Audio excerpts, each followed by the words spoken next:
So one thing that Adobe Sign can do, and this is agnostic of Microsoft, you can do this with just about any tool, is it provides you the ability to integrate. Now, what this essentially means is that Adobe Sign has various hooks and connectors, APIs you can use to leverage the tool through an external system. Now, that's all fine and good, but when it actually comes to implementing that, sometimes it requires a lot more technical know-how, expertise in order to get things configured, set up, make sure that it's working properly, not to mention the security implications as well to ensure that when you have connections between internal systems and external ones, such as Adobe Sign, that all of the correct checks are in place.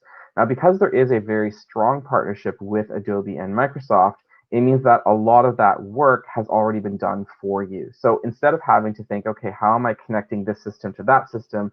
It's just a matter of I log in here, I click a few buttons, I might have to sign in somewhere else as well, and boom, the connection is established. And this can be done on quite a few different levels as well. Most of the tools and features that Microsoft offers can incorporate Adobe Sign into the process, assuming you can, of course, get an e-signature step involved. And this can be as simple as a level of Microsoft Office, where I received a document in Outlook, I need to get it e-signed, I can send it from there, all the way to I'm looking at something like SharePoint, where I have a repository of documents, I have lists of users' information, and I want to tie that in there. Things like Microsoft Dynamics, where you have various complex business processes that you've developed and you want to incorporate eSign there.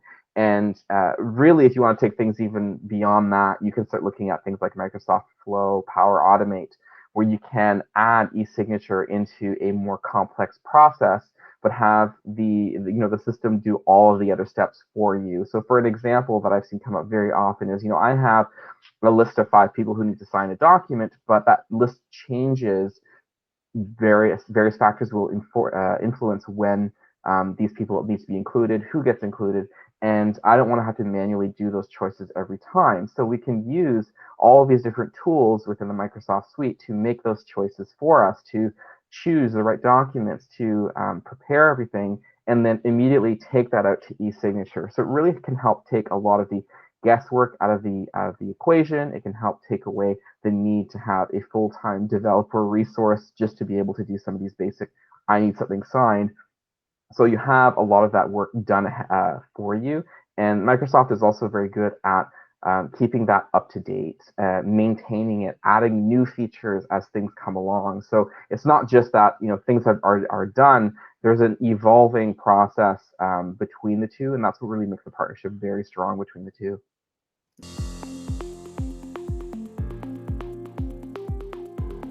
So they are on a few on different sides of the spectrum. So I would say the Microsoft Office Suite is a very popular on-demand tool, and that one is probably one of the easiest to set up. You don't even need any special licensing really to use it, and it allows you to incorporate Adobe Sign into not only things like Outlook, but even Microsoft Word, Excel, even PowerPoint if you wanted to, for some reason, get your slide deck signed off on, something like that.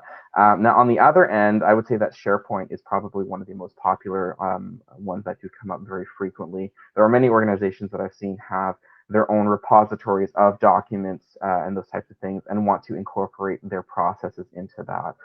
One, however, that is actually on the rise, especially as we are moving towards a much more virtual age, is Microsoft Teams. And this is also further enhanced by some of the new features that the partnership is adding in. So already you can, from within your Microsoft team chat room, you can incorporate, I want to send the document from my computer right through here, but also I can get notifications when things get signed, status updates, things like that. But one of the new things that they're adding is a live sign feature where very similar to the idea of a notary is the ability to virtually see someone, interact with them as they're signing. Not, of course, a replacement for a legal entity in that sense, but it allows you to virtually say, I'm chatting with you, we're talking about something, we're agreeing to something, oh, and boom, here's a document that you can get signed. So as we're getting into a more interesting world with the virtual spaces that we live in, we are starting to see a lot more of a mix. And I would generally say it's not just the one tool. Oftentimes there's 2 or even more tools from Microsoft that are in play. But really those are the standouts that I've seen from my experience.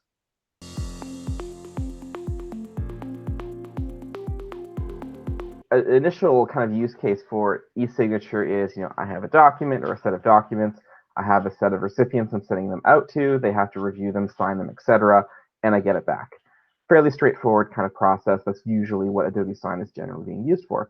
Now, take that process and scale it up. You have a business, you have an enterprise, and you need the same document being signed by a multitude of people. Sometimes it could be something like a non-disclosure agreement. I need all of my employees to sign off on this. Maybe there is a new contract that people have to agree to, some kind of consent form, that kind of thing. So you can do the exact same process, but then it becomes very repetitive. I'm sending out the same document over and over and over to the same set of people, but I have to do them each individually because each recipient is different. Each person gets their own individual personal copy of the document. So that's when some of the bulk sending tools come into play. So the tool that Adobe Sign, currently called Bulk Send, formerly known as MegaSign, that essentially allows you to do that process on repeat. So you have the same one or set of documents, you're sending them out to a number of recipients, but each person gets their own individual copy.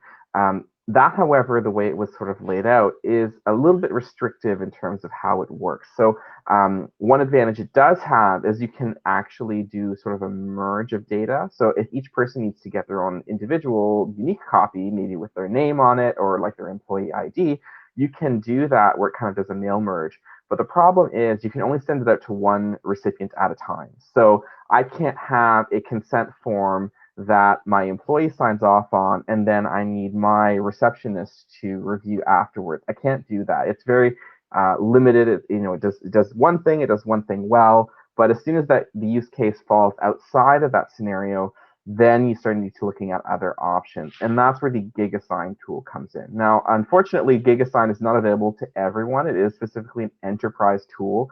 I would say rightfully so, though. It is a more of a niche scenario that it comes in, especially for much larger organizations. And also it is different in that Bulk Send is entirely through the web interface with all the other Adobe Sign tools. You don't need anything special to use it.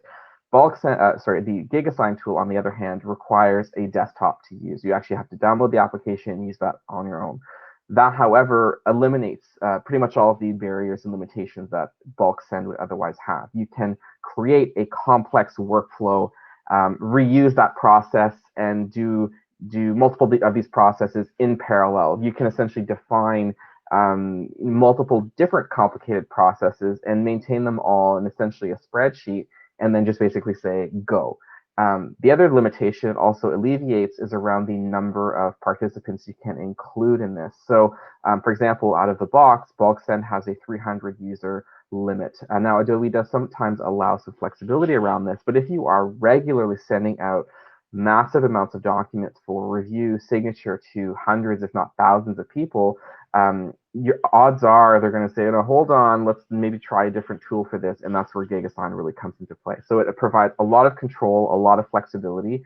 Naturally, that does come with a downside, meaning there's more setup, there's more prep to get it going, but you have many more choices in terms of how the signatures are collected, how the process is happening.